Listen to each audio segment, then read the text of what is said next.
Hi, we're here with Joe Zee, the editor-in-chief of Yahoo Style, and we have a couple questions to ask him today. Hello. Hi, Joe. So what brings you here to Magic today? Oh, I think when they called me to come here and do this panel at the WWD Social House, I can't say no. I have such history with WWD, but it's also my first time in Magic, and I was really curious, and I was excited to come. It's been really fun, and I'm also going to be moderating a fashion show right after this, so I'm getting my full Magic experience. Oh, great. Well, welcome to Magic. Thank you.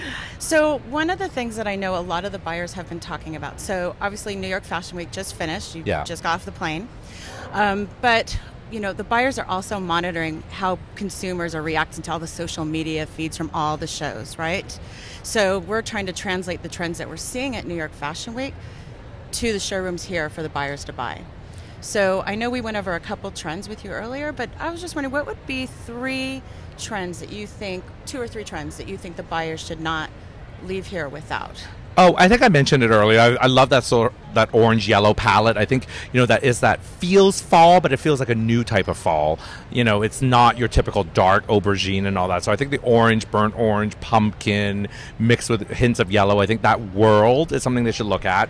Definitely the athletic leisure moment is something they should definitely re-look at as well. That was huge. And 70s. It was every single designer did something that was 70s. You know, so I think, and 70s is such a loose interpretation. So it can really be anything from just a touch of suede to something that's flared. It could be a bow blouse. It could be anything you want. But I think that world of 70s is still so big right now in fashion all over New York Fashion Week.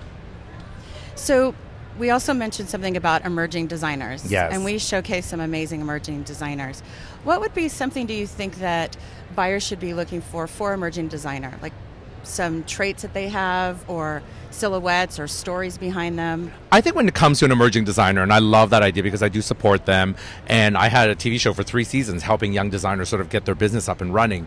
It's so much about having a very strong point of view. And I think when you look at so many young designers today, they're very influenced by what they see currently on the runway. And nobody, especially a buyer, needs a pale version of something that already exists. They want to see somebody with a very distinct point of view.